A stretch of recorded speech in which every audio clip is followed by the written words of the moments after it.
بسم اللہ الرحمن الرحیم قل لا اسألکم علیہ اجرا الا المودۃ فی القربى۔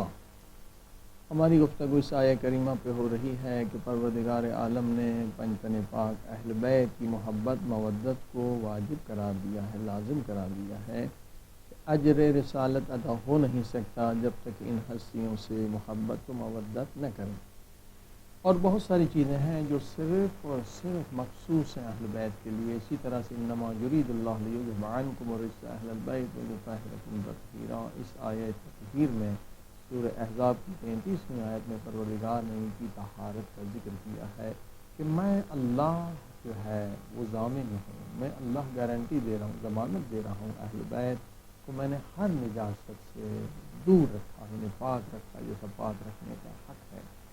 تو ان ہستیوں کا تعارف اس لیے ہو رہا ہے کہ ہم اپنی زندگی کو بہتر سے بہتر بنائیں ان کی محبت اور اطاعت کے ذریعے سے، کیونکہ محبت کچھ بھی نہیں ہے اطاعت کے سوا، یہ فرمان امام جعفر صادق علیہ السلام ہے۔ اور دنیا آخرت کو بہتر بنانے کے لیے پروردگار نے ہمیں بہت ساری طاقتیں، قوتیں عطا کی ہیں، اور سب سے جسمانی طور پر جو بہترین طاقت قوت اللہ نے عطا کی وہ ہمارا برین ہے، ہمارا دماغ ہے۔ لیکن آج سائنسدانوں کا، اکثریت سائنسدانوں کا اتفاق ہے کہ ہم لوگ برین کا جو استعمال کرتے ہیں 1%، مشکل سے 1% استعمال کرتے ہیں، 99% برین کو لوگ استعمال نہیں کرتے، زیادہ استعمال خود کو کرتے ہیں یا زبان کو کرتے ہیں، دیگر چیزوں کو۔ برین کے اندر چھپے ہوئے خزانے ہیں جن کو حاصل کر کے ہم اپنی زندگی میں انقلاب لا سکتے ہیں، بہتر بنا سکتے ہیں، اپنے ملک کو بہتر بنا سکتے ہیں، اپنی قوموں کو بہتر بنا سکتے ہیں، انسانیت کی خدمت کر سکتے ہیں۔ دیکھیے جن لوگوں نے تھوڑا بہت برین کو استعمال کیا، نئی نئی ایجادات کی اور بہترین انسانوں کی خدمت کی، اور اس سے بڑھ کر جو طاقت ہے، میں نے عرض کیا کہ وہ روح ہے۔ روح کے اندر اتنی طاقت ہے کہ آپ آنے والے کل کا بھی علم رکھ سکتے ہیں۔ اس سے بھی بڑھ کر روح کے اندر اتنی طاقتیں ہیں، گزشتہ مجالسوں میں یہ گفتگو ہو چکی ہے، صرف اشارہ دے دوں، آپ کی روح میں اتنی طاقت ہے کہ آپ زمان اور مکان کی قید سے بھی نکل سکتے ہیں۔ یہ روح کی طاقت، یہ روح کی پاور ہے، لیکن ہم متوجہ نہیں ہیں۔ مولا حسین نے دعائے عرفہ میں ہمیں سکھایا، عمیت عینن، کیوں انسان کے دل کی آنکھ اندھی ہے اور ان مقامات کو حاصل نہیں کر سکتا؟ اس لیے کہ انسان خدا سے غافل ہے۔ اور آج بھی میں نے عرض کیا کہ جو ریسرچ کی گئی ہے کہ مائنڈ کو اگر پاورفل بنانا ہے تو کیا ہے؟ میڈیٹیشن ہے۔ حالانکہ وہ معمولی بغیر ہدف کے فضول میڈیٹیشن سے بھی برین اتنی طاقت لے لیتا ہے کہ آپ کے سیلز اگر کینسر سے متاثر ہیں ان کو ٹھیک کر سکتا ہے۔ یہ سائنس سے آج ثابت ہو چکا ہے۔ امریکہ میں اس وقت 40 یونیورسٹیوں میں برین مائنڈ باڈی میڈیسن کے ڈپارٹمنٹ بن چکے ہیں۔ تو یہ ایک مختصر سی ایکسرسائز کے بعد آپ کے برین کے اندر زیادہ طاقت ہو جاتی ہے، جبکہ عرفان، علم عرفان میں عرفانی اتنی مضبوط ماشاءاللہ میڈیٹیشن ہے۔ اور خود نماز کیا ہے؟ حضور قلب کیا ہے؟ حضور قلب یہ ہے کہ حضور قلب کے ساتھ نماز پڑھیں تو یہی میڈیٹیشن ہے، یعنی ایک نقطے پر فوکس کرنا، اپنے ذہن کو مرکز پر، ایک مرکز پر لانا۔ اس سے برین کی ایکسرسائز ہوتی ہے، اس سے برین کے مسلز بنتے ہیں، اس سے برین آپ کے اندر طاقت ہوتی ہے۔ اور ان ایکسرسائز اگر نماز آپ اسی طرح سے پڑھیں جس طرح سے حضور پاک صلی اللہ علیہ وسلم آپ سے چاہتے ہیں، خدا چاہتا ہے، توجہ ادھر ادھر نہ جائے، تو یقین یعنی اس نماز کے ذریعے سے آپ اپنا حافظہ بہتر کر سکتے ہیں، اپنی عقل کو بڑھا سکتے ہیں، اور یقیناً اور بھی چیزیں ڈسکور کر سکتے ہیں۔ لیکن نماز کس کے لیے؟ نماز صرف یہ نہیں ہے کہ 5 وقت نماز کے وقت آپ خدا کو یاد کر کے پھر بھول جائیں، نہیں، نماز اسی لیے ہے کہ آپ ہمیشہ دائم الصلاۃ، یعنی یہ بھی روایتوں میں، حدیث میں کچھ لوگ ہمیشہ نماز کی حالت میں، یہ کیسے ممکن ہوگا؟ کھانا ہے، پینا ہے، کام کرنا ہے، پڑھنا ہے، کہتے ہیں نہیں نہیں، حدیث کہہ رہی کہ کچھ لوگ ہمیشہ حالت نماز میں۔ کہا یہ کون لوگ ہیں؟ فرمایا جو ہمیشہ حالت حضور میں رہتے ہیں۔ وہ حالت حضور کیا ہے؟ جو ہمیشہ خود کو خدا کے حضور میں سمجھتے ہیں، خود کو خدا کی دربار میں سمجھتے ہیں، وہ دائم الصلاۃ، ہمیشہ حالت نماز میں۔ دیکھیے بہت ساری چیزوں کا علم نہیں ہے، علم بہت ضروری ہے، علم واجب ہے، علم حاصل کرنا۔ بہت سارے لوگوں کو پتہ نہیں کہ آپ چلتے پھرتے بھی نماز پڑھ سکتے ہیں، لیکن وہ کیسے؟ مستحب نماز آپ چلتے پھرتے پڑھ سکتے ہیں، اشارے سے آپ پڑھ سکتے ہیں، اس میں کوئی مشکل نہیں ہے۔ مستحب نماز، شکر کی نماز آپ پڑھ سکتے ہیں، اس میں قبلے کی بھی شرط نہیں کہ آپ کا چہرہ قبلے کی طرف ہو، صرف وضو ہونا چاہیے اور بات نہیں کر سکتے. آپ چل رہے ہیں پھر رہے ہیں، سورہ الحمد پڑھ دیا آپ نے، قل اللہ پڑھ دیا، شکر کی نماز پڑھ رہے ہیں. رکوع کے لیے آپ نے ہلکا سا اشارہ کر دیا سبحان ربی العظیم و بحمدہ. سجدے میں گئے آپ نے ہاتھ کا اشارہ کیا یا ایسے تھوڑا سا جھکا دیا سبحان ربی الاعلی و ہلکا سا اشارہ آپ نے کر دیا، سجدہ ہو گیا. اسی طرح سے آپ کی 2 رکعت نماز شکرانے کی ہوگی. توبہ کی نماز پڑھ سکتے ہیں، بہت ساری نمازیں مستحب نمازیں آپ چلتے پھرتے بھی پڑھ سکتے ہیں، تاکہ آپ کو خدا وہ حال دے دے جو انبیاء کے خاص اصحاب کو دیا، اہل بیت کے خاص اصحاب کو دیا. یہ دائم الصلاۃ تھے، ہمیشہ حالت نماز میں تھے، کام کر رہے ہیں تو بھی خدا کا ذکر کر رہے ہیں، خود کو خدا کے حضور میں سمجھ رہے ہیں. دیکھیے اب یہ حالت، یہی کنسنٹریشن ہے، یہی میڈیٹیشن ہے. اور آج مثلا جو میڈیٹیشن باڈی مائنڈ میڈیسن کے لیے سکھاتے ہیں وہ 20 منٹ صرف میڈیٹیشن ہوتی ہے. اس 20 منٹ کی میڈیٹیشن کے اندر اتنی پاور آ جاتی ہے، اگر آپ مسلسل 40 دن 20 دن مسلسل کریں، آپ کینسر کے سیلز کو اپنے باڈی سے ختم کر سکتے ہیں، ہر بیماری کو ختم کر سکتے ہیں. لیکن اگر یہ میڈیٹیشن جو پروردگار نے ہمیں نماز کے ذریعے سے اور کہا ذکر کثیر، یہ ہمیشہ اس حال میں رہو، یقین جانیے اس سے آپ اس سے زیادہ برین کے پاورز کو ڈسکور کر سکتے ہیں. اب آئیے رکاوٹوں کو دیکھتے ہیں. رکاوٹیں کیا ہیں؟ ہر انسان چاہتا ہے، اتنے فضائل ہم نے ایک مجلس میں بتائے تھے کہ 8-10 فوائد ہیں. اس سے آپ کی میموری بڑھتی ہے، آپ کی عقل بڑھتی ہے، اور جناب آپ کو پریشانیاں نہیں ہوتی، آپ کو ہر خوف ختم ہو جاتا ہے، ہر فوبیا ختم ہو جاتا ہے. اور اس سے بھی بڑھ کر روحانی لامحدود لذتیں ملیں گی. اس سے بھی بڑھ کر تجلی اسماء الہی کی منزل ملے گی، جو ہر معصوم نے کہا کہ تجلی، خدا ہمیں تجلی. دعا مناجات شعبانیہ کو پڑھ کر دیکھیں، ہر امام پڑھتے تھے، ہر معصوم پڑھتے تھے. یہ سب سے بلند ترین معراج انسانیت ہے کہ انسان پر اللہ کے کسی اسم کی، ایک اسم کی تجلی ہو جائے. وہ ایسی لذت ہے کہ جو ناقابل بیان ہے. جب تک انسان وہ خود لذت حاصل نہ کر لے تو کبھی بھی انسان مقابلہ نہیں کر سکتا ان لذتوں کا. دیکھیے جتنی لذتیں وہ محدود ہیں، ایک اس میں تک. آپ کھاتے ہیں تو زبان صرف لذت حاصل کرتی ہے، اچھی کوئی آواز سنتے صرف کان کی لذت ہے، اچھی سینری دیکھتے ہیں، اچھی کوئی حسین چیز دیکھتے ہیں، حسین منظر دیکھتے ہیں تو صرف آنکھوں کی لذت ہے. اسی طرح سے جو ہے لذتیں محدود ہیں. لیکن جب تجلی اسماء خدا کی کسی لذت مل جائے، ایک تو یہ لذت لامحدود ہے، ایک ایک جو آپ کے بدن کا ٹشو ہے وہ بھی یہ لذت حاصل کرتا ہے. اور یہ لذت صرف یہاں نہیں بلکہ قبر میں بھی ہے، برزخ میں بھی ہے، قیامت میں بھی ہے. عظیم الشان یہ لذتیں یہ بھی ملتی ہیں. لیکن اس کے باوجود بھی ہم اس حالت کو برقرار نہیں رکھ سکتے.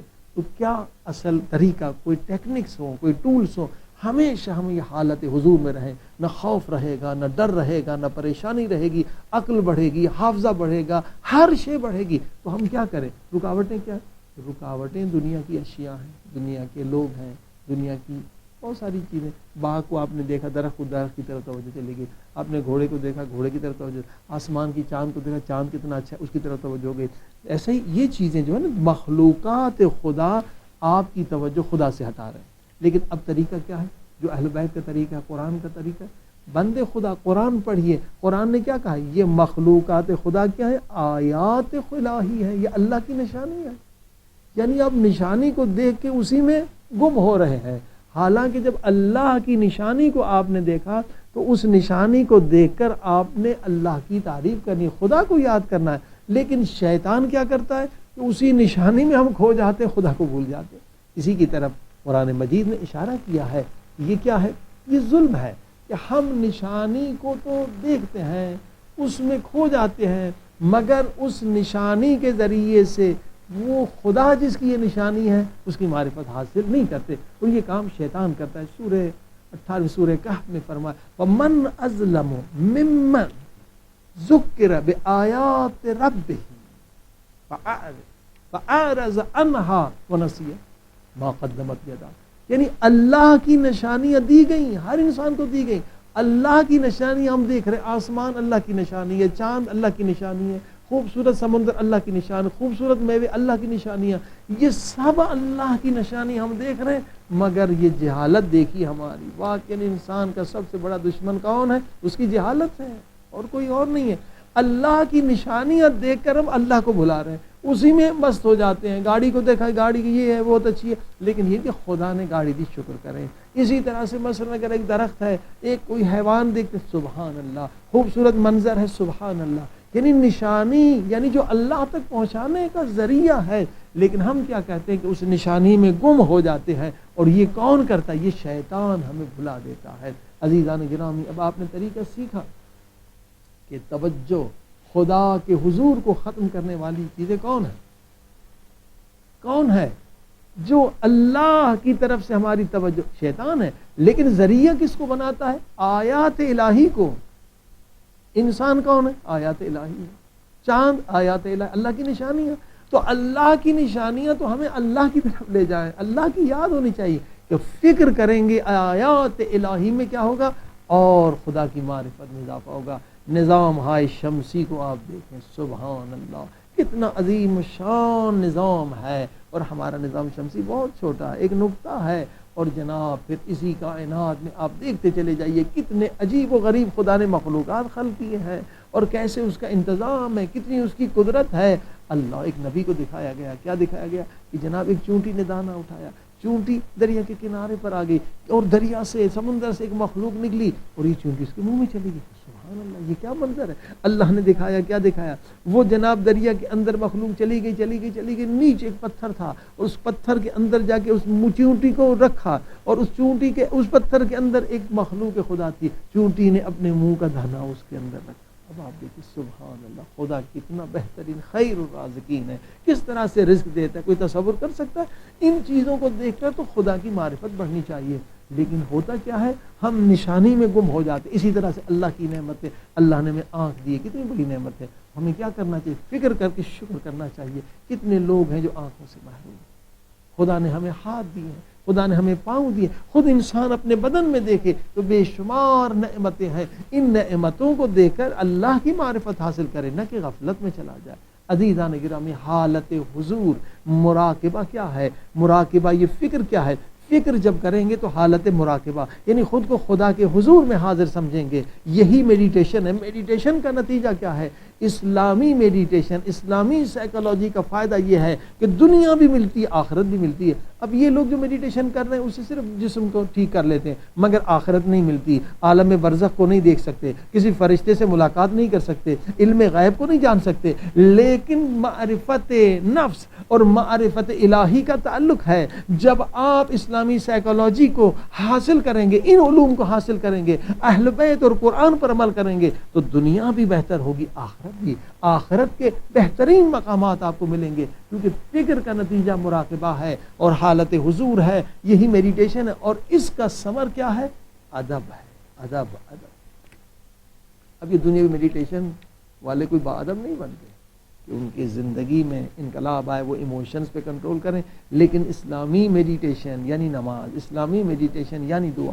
اب میں نے پہلے عرض کیا تھا کہ بہت سارے لوگ آپ پڑھتے ہیں، آپ یاد کرتے ہیں، میتھس پڑھ رہے ہیں، آپ لکھ رہے ہیں، کوئی چیز یاد، یہ لیفٹ برین، آپ لیفٹ برین کو استعمال کرتے ہیں، لیکن اب دنیا سائنس یہ کہہ رہی ہے کہ اگر رائٹ اور لیفٹ برین کو ملا کے استعمال کریں تو ہر چیز آپ کی عجیب و غریب، آپ دنیا میں سب سے آگے نکل جائیں گے، بہت کامیاب، بہت ذہین۔ اب یہ کہ ہم رائٹ برین کو استعمال نہیں کرتے۔ رائٹ برین کیا ہے؟ رائٹ برین یعنی فکر کرنا، یعنی سوچنا، یعنی نئی چیزوں کا ایجاد کرنا، یہ رائٹ برین کا کام ہے۔ یعنی 1 گھنٹہ اگر آپ نے فکر کیا تو یہ رائٹ برین کو آپ نے استعمال کیا، محاسبہ، اپنے نفس کا محاسبہ کیا کہ میں نے کیا کیا اعمال کی، یہ رائٹ برین کو استعمال کیا۔ اب میں ایک آپ کو ٹیکنکس، ایک ٹول بتا رہا ہوں بہترین، کہ جب بھی آپ کام کریں تو ایک وقت میں لیفٹ برین بھی استعمال ہو، رائٹ برین بھی استعمال۔ مثلا آپ دعا کریں، کیونکہ دعا ہماری زندگی کا جز ہے۔ دعا کیا ہے؟ ہم اپنے مطلب کی بات مانگتے ہیں، خدا بیٹا دے دے، رزق دے دے، علم دے دے، مشکل دور کر دے، لیکن خدا اتنا کریم و رحیم ہے، اسی کو عبادت میں شامل کر دیتا۔ اپنے مطلب کی بات ہم مانگ رہے ہیں، خدا لکھ دیتا ہے اس نے عبادت کی، اس نے مجھ سے گفتگو کی، ٹھیک۔ اب آپ دعا مانگ رہے ہیں، اب گول سیٹنگ اگر آپ کو یاد ہو تو 8 کم سے کم انسان کے گول، 8 شعبوں میں 10 گول کم سے کم آپ بنائیں۔ اس کے بعد دعا کیا ہے؟ گولز میں کامیابی۔ اے خدا، میں نے مثلا اسپریچولی 10 گول بنائے، آخری سب سے بڑا گول امام زمانہ کے ہاتھوں کو چومنا، ان کے قدموں کو چومنا، ایجوکیشنل گول میں نے بنایا، آخری سب سے بڑا گول مجھے ان سبجیکٹ میں پی ایچ ڈی کرنا ہے، گمراہ لوگوں کو ہدایت کرنا ہے۔ اسی طرح سے فائنینشلی میں نے یہ گولز بنائے ہیں، مجھے مدرسے بنانے، اسپتال بنانے، یہ گولز آپ نے بنا لیے 10 یعنی 80 گول آپ کے۔ اب ہے دعا، اب دعا جب آپ پڑھ رہے ہیں تو یہ دعا پڑھنا لیفٹ برین کو استعمال کر رہے ہیں، لیکن دعا جب صبح اٹھ کے آپ پڑھیں تو ویژولائزیشن کے ساتھ۔ ویژولائزیشن کیا ہے؟ یعنی تصور، یعنی تصور کے ساتھ کریں، تصور سے کہ انرجی بنتی ہے اور رائٹ برین استعمال ہوتا ہے۔ دعا پڑھ رہے ہیں لیفٹ برین کے ساتھ، ویژولائزیشن اس کے ساتھ کریں۔ مثلا کہہ رہے ہیں اے خدا مجھے اتنا رزق دے دے کہ میں عظیم شان ایک یونیورسٹی بناؤں جس میں پورے دنیا کے لوگوں کو حقیقی اسلامک سائیکالوجی، حقیقی اسلام سکھاؤں۔ اب ویژولائزیشن ہے، ایک بہت بڑی یونیورسٹی بن جائے گی، اس میں ہزاروں لوگ درس لیں گے، ہزاروں لوگ گناہوں کو ختم کروائیں گے، مجرموں کو ہدایت دیں گے۔ اب یہ ویژولائزیشن ہے بہترین پہ۔ اسی طرح سے اے خدا مجھے زیارت امام حسین نصیب فرما۔ اب دعا بھی مانگیں، ویژولائزیشن بھی کریں کہ گویا آپ امام حسین کی ذریعے کو چوم رہے ہیں، اب وہاں پہنچ رہے ہیں۔ اسی طرح سے اگر آپ ڈاکٹر بن کے کسی خدمت کرنا چاہتے تو ویژولائزیشن کریں۔ ویژولائزیشن سے کیا ہوگا؟ ایک انرجی آتی ہے۔ آج کی ماڈرن سائیکالوجی نے بھی تسلیم کر لیا ویژولائزیشن، ہر روز جو ویژولائزیشن یعنی آپ تصور کریں، خود کو دیکھیں کہ آپ یہ کام کر رہے ہیں، اس میں خوشی بھی آتی ہے، انرجی بھی آتی ہے، سستی ختم ہو جاتی ہے، اور جو چیزیں انسان کو رکاوٹ بنتی ہے وہ دور ہو جاتی ہے۔ اور دعا اور ویژولائزیشن کا آپس میں میلاد ایک عظیم انقلاب لے کر آپ کے برین کی طاقت بڑھتی۔ عزیزو اسی طریقے سے میں نے عرض کیا حالت حضور یعنی ہمیشہ خود کو خدا کے حضور میں سمجھیں۔ ایک عجیب دنیا، مشکل نہیں ہے، آپ خدا سے باتیں کریں۔ اگر عربی بھی نہیں آتی، کوئی ضرور نہیں کہ عربی کی بڑی بڑی دعائیں آپ یاد کریں، دعائے کمیل یاد کریں، دعائے عرفات، دعائے ابھی حمزہ، اچھا یاد کریں تو بہت اچھا ہے۔ یہ قبر کا برزخ کا سرمایہ ہے، قیامت کا سرمایہ ہے کہ آپ اکیلے خود کو محسوس نہیں کریں گے۔ لیکن کوئی بات نہیں، اگر یہ دعا یاد کرنے کے لیے آپ کے پاس وقت نہیں ہے تو بھی آپ مایوس نہ ہو۔ دعا کیا ہے؟ خدا سے بات کرنا، سادے لفظوں میں۔ اور بات کرنے کا انداز اہل بیت نے سکھایا ہے کہ پہلے اللہ کی نعمتوں کو یاد کریں۔ اے خدا تو نے مجھے انسان بنایا، تو گدھا بھی بنا سکتا تھا، کتا بھی بنا سکتا تھا، کوئی نجس حیوان بھی بنا سکتا تھا، تو میری حالت کیا ہوتی؟ در در پہ ٹھوکریں کھاتا، ایک کوئی ہڈی مل جائے۔ تو نے مجھے اشرف المخلوقات بنایا، میرے مالک تیرا شکر۔ پھر صرف انسان نے تجھے مسلمان بھی بنایا۔ اے خدا اگر میں مسلمان نہ ہوتا، حیوان کی طرح میری زندگی ہوتی، حلال حرام کا پتہ نہیں، جیسے حلال حرام حیوان کو پتہ نہیں، میں ایسا جاہل ہوتا، نادان۔ تو نے مجھے اسلام کے نور سے مالا مال کیا۔ پھر صرف مسلمان نہیں، تو نے مجھے مومن بھی بنایا، تو نے مجھے محبت اہل بیت بھی نصیب کی، محبت پیارے پیغمبر کی، عشق بھی نصیب کیا۔ یہ اور شکر کرتے چلے جائے جو خدا کی نعمتیں، ان تعدوا نعمت اللہ لا تحصوها، اللہ کی نعمتوں کو شمار کر نہیں سکتا۔ لیکن دیکھیں اگر خدا تو مجھے آنکھیں نہ دیتا میں کتنا دربدر ہوتا، کتنا محتاج ہوتا۔ اے خدا مجھے پاس زبان نہ ہوتی میں کتنا بیچارہ ہوتا۔ اگر تو مجھے علم نہ دیتا، برین نہ دیتا، حافظ، آپ کو پتہ ہے کچھ لوگ بیچاروں کا حافظہ یعنی 5 منٹ میں چیزیں بھول جاتے ہیں، ان کو لکھنا پڑتا ہے۔ اے خدا تو نے مجھے حافظہ دیا، 50 سال کی پرانی چیز مجھے یاد ہے۔ اے خدا میں یاد کر سکتا ہوں، اگر حافظہ نہ ہوتا میں کتنا بیچارہ ہوتا۔ کچھ لوگ بیچارے پڑھ نہیں سکتے، آنکھیں نہیں ہیں، علم کیسے حاصل کریں؟ یہ ایک ایک نعمت کو گناتے چلے جائیں۔ اس کے بعد مگر اے خدا میں نے ان آنکھوں سے گناہ، یہ ہے حضور، یہ خدا سے بات کرنا۔ اے خدا میں نے آنکھوں سے کتنے گناہ کیے، پھر بھی تو نے عذاب نازل نہیں کیا۔ میں نے زبان تو نے دی، زبان سے میں نے گناہ کیے، کان تو نے دیے، میں نے کانوں سے گناہ۔ یعنی خدا سے بات کریں، اپنے دل کا درد کہیں تاکہ یہ حالت حضور برقرار رہے۔ مختلف دعائیں یاد کریں، مختلف ذکر ہیں، مختلف مثلا کچھ پریشان ہیں تو اللہ کے نام ہیں، ان پریشانیوں کو دور۔ بہت اگر کوئی پریشان ہے، باپ مر گیا ہے، بیٹا مر گیا، تو کیا ذکر ہے؟ یا قہار، یا قہار، یہ غم مٹانے کا ذکر ہے۔ عزیزان کرام بے شمار ذکر ہے، بہترین آسان ذکر کیا ہے؟ اللہم صلی علی محمد وآلہ۔ بہترین ذکر اگر کس کے رزق میں کمی ہے، اب 12,000 مرتبہ دن رات میں ذکر کریں، دیکھیں کیا سے کیا نہیں ہوتا۔ اگر کسی کو اولاد نہیں ہوتی، یہ آزمایا ذکر ہے، امام کا بتایا ہوا ذکر ہے کہ 7,000 مرتبہ میاں بیوی ذکر کریں، استغفر اللہ ربی واتوب الیہ۔ میں نے کئی لوگوں کو بتایا اور کئی نے آ کر بتایا بھی ہمیں اولاد ہو گئی، استغفر اللہ دن رات چلتے پھرتے پڑھتے رہیں۔ اب آپ دیکھ رہے ہیں یہ سارے ذکر بھی اس لیے کہ خدا کے حضور میں ہم حاضر رہیں، اور اس کا نتیجہ کیا ہے؟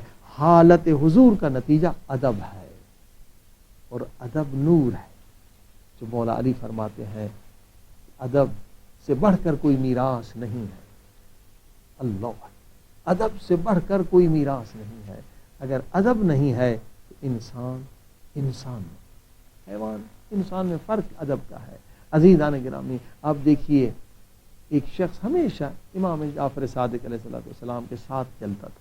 بازار میں امام کے امام کے ساتھ، گھر میں ساتھ، زمین پہ ساتھ، ہمیشہ امام کا صحابی مشہور. اس کا ایک غلام تھا، اس نے بھیجا یہ چیز لے کر آؤ. وہ غلام دیر سے آیا، اس نے امام کے حضور میں اسے گالی دی. بس ایک گالی. امام نے سنا، امام نے کہا آج کے بعد تیرے اور میرے درمیان جدائی. تجھے حق نہیں ہے کہ میرے ساتھ ہے. اب آپ نے دیکھا بے ادبی نے اسے کتنی بڑی نعمت سے محروم کر دی. پھر اس کے بعد امام نے کبھی اسے اپنے ساتھ نہیں رکھا. عزیزو، لہذا با ادب بنیے. با ادب تبھی انسان بن سکتا ہے جب یہ حالت حضور برقرار رہے. کیونکہ کیا صرف خدا ہمیں دیکھ رہا؟ جی ہاں، اگر صرف خدا بھی دیکھے یہ کیا کوئی کم نعمت ہے؟ یہ کم کوئی حالت حضور ہے؟ مگر دیکھیے قرآن کیا کہہ رہا ہے، خدا بھی دیکھ رہا ہے اور خدا کا رسول بھی دیکھ رہا ہے. سورہ توبہ کی آیت نمبر 105. بسم اللہ الرحمن الرحیم. قل اعملوا فسيرى الله عملكم ورسوله والمؤمنون. اے لوگوں، تمہیں پتہ نہیں تمہارے اعمال کو خدا بھی دیکھ رہا ہے، تمہارا رسول بھی دیکھ رہا ہے. اللہ، مؤمنون یعنی وہ جو وارث ہیں پیغمبر معصوم، چہار دم معصومین آپ کے اعمال کو دیکھ رہے. ہمیں کتنا با ادب ہونا چاہیے اگر ہم عاشق علی حقیقی ہیں، اگر عاشق پیغمبر حقیقی ہیں، اگر عاشق امام حسین حقیقی. امام حسین ہمارے اعمال کو دیکھ. ایک اور روایت سنیں. امام جعفر صادق علیہ السلام کے ایک صحابی امام کے پاس آئے. امام نے کہا آج تو نے پیارے پاک نبی کو بہت تکلیف دی. حیران ہو گیا، میں نے حضور پاک کو تکلیف کیسے میں دے سکتا ہوں؟ حضور پاک کو میں نے دیکھا نہیں، حضور پاک کے میں زمانے میں نہ تھا، میں کیسے حضور پاک کو تکلیف دے سکتا؟ تو امام نے یہی آیت کی طرف اشارہ کہ تجھے نہیں پتا کہ تیرے دن بھر کے اعمال فرشتے لے جاتے ہیں اور پیغمبر کی خدمت میں تیرے اعمال کو پیغمبر دیکھ. آج تو نے جو گناہ کیا اس سے پیغمبر اسلام کو بہت تکلیف. اللہ عزیزان گرامی، اگر ہم عاشق اہل بیت ہیں، اگر عاشق خدا ہیں، ہمیں زیادہ با ادب ہونا چاہیے.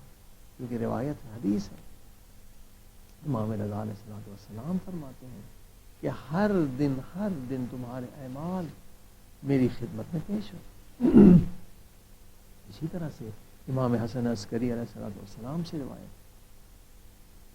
امام زمانہ کے بعد، کہ ہر دن ہمارے چاہنے والوں کے، عاشقوں کے، عاشقان اہل بیت کے اعمال امام مہدی علیہ السلام کی خدمت میں پیش کرتے ہیں.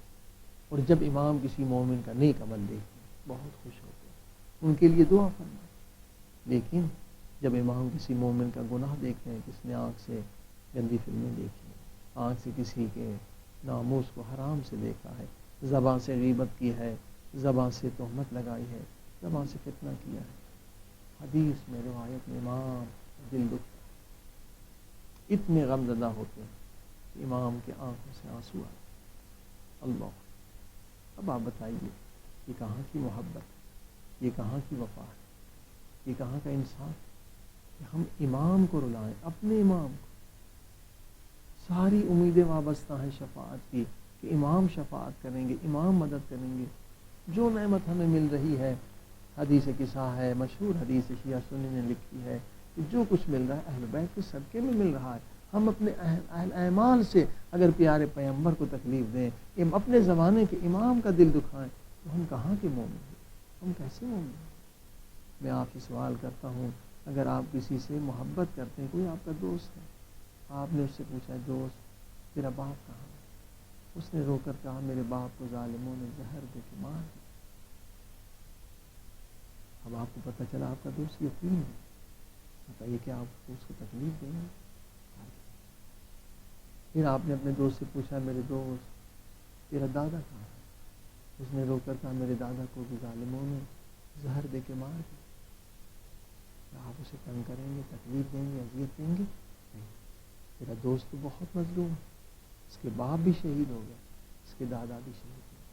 اے عاشقان امام زمان، اے عاشقان مولا مہدی، ذرا امام زمانہ سے پوچھے تو صحیح، مولا آپ کے بابا کو کیا ہوا؟ رو کے فرمائیں گے ظالموں نے زہر دے کے شہید کر دیا۔ پھر سوال کرے مولا آپ کے دادا کو کیا ہوا؟ رو کر جواب دیں گے میرے دادا کو بھی شہید کر دیا۔ پھر پوچھے مولا آپ کے پردادا کو کیا ہوا؟ کہیں گے میرے پردادا کو بھی شہید کر دیا۔ مولا آپ کے دادا امام موسیٰ کاظم کو کیا ہوا؟ فرمائیں گے 14 سال زندان میں رکھا، ظالموں نے زندان میں رکھا اور زہر دے کر میرے دادا کو شہید کر دیا۔ ذرا پوچھے امام سے مولا آپ کے دادا امام حسین کو کیا ہوا؟ زیارت ناہیہ میں فرماتے میرے دادا اے میرے دادا حسین، میں آپ پہ اتنا روؤں، اتنا گریہ کروں، اگر آنکھوں کا پانی ختم ہو جائے تو خون کے آنسو بہاؤں۔ اے عزیزو ذرا امام سے پوچھے تو صحیح آپ کے امام حسن کو کیا ہوا؟ فرمائیں گے ان کے جنازے پہ تیر لگائے گئے۔ رونے کے لیے مصائب بہت زیادہ ہے۔ اے عاشقان اہل بیت، غیروں نے رلایا ہے، آپ تو نہ رلائیں، آپ تو ایسا کوئی کام نہ کریں جس سے امام زمانہ کا دل خون ہو جائے اور وہ رونے لگیں کہ یہ ہمارا ہو کہ وہ کام کر رہا ہے جو ہمارے دشمنوں نے کام کیا تھا۔ لہذا حالت حضور اصل میں نور ہے، حالت حضور ایک بہت بڑا انقلاب ہے، حالت حضور معراج انسانیت ہے، حالت حضور حقیقی عشق حسین ہے، حالت حضور عشق پروردگار۔ آئیے خدا سے دعا کریں۔ دیکھیے اگر دنیا کی جسمانی زندگی کے لیے پانی نہ ہو، کھانا نہ ہو، زندگی یہ بدن ختم ہو جائے گا۔ اس بدن کی حیات کے لیے پانی اور روٹی کی ضرورت ہے۔ اسی طرح سے یہ جملہ بار بار سنیں، بار بار لکھ لیں، روحانی حیات کے لیے، روحانی ترقی کے لیے، روحانی معراج کے لیے ڈسکور کرنا چاہتے ہیں، اگر روحانی طاقتوں کے لیے، روحانی حیات کے لیے مراقبہ مراقبہ مراقبہ۔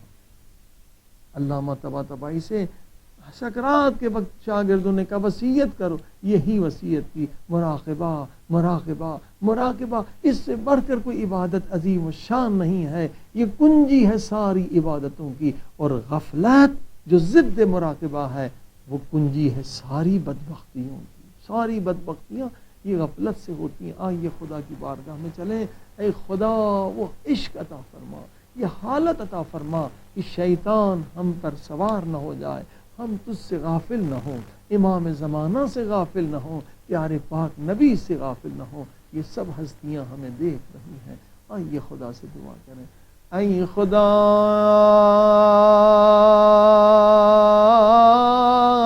مجھے عشق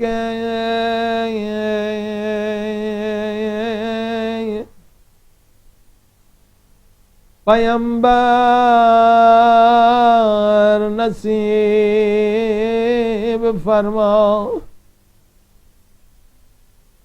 او میرے اللہ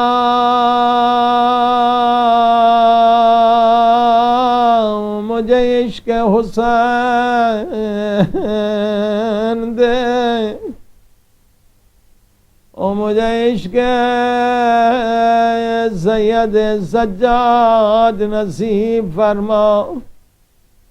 جیسے عباس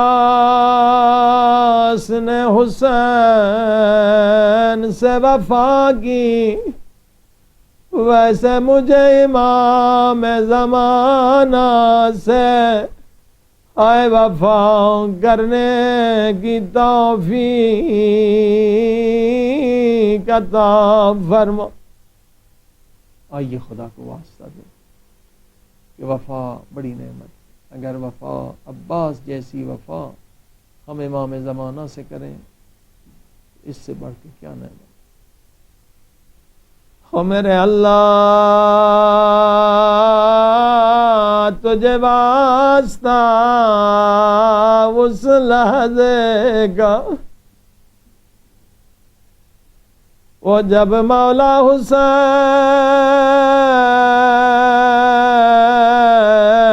خیمے کے دروازے پہ آئے، ایک لاش لے کر آئے، مگر یہ لاش ایسی نہ تھی کہ مولا حسین خیمے میں لے جائے، خیمے میں داخل نہیں،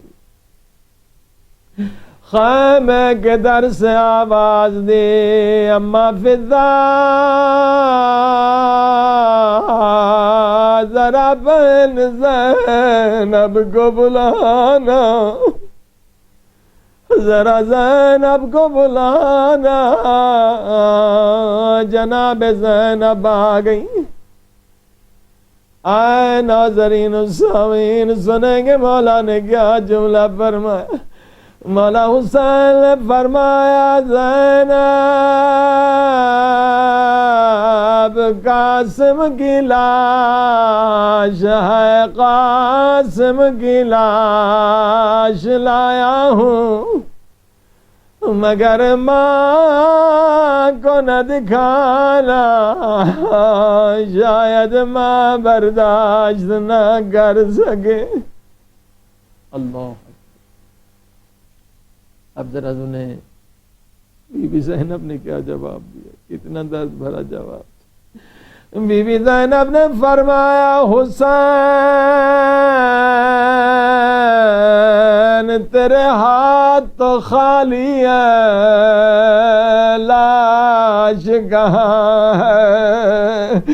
مولا حسین نے فرمایا بہن زینب، یہ جو پیٹھ پہ گٹھڑی دیکھ رہی ہو، اس میں قاسم کی لاش کے ٹکڑے ٹکڑے۔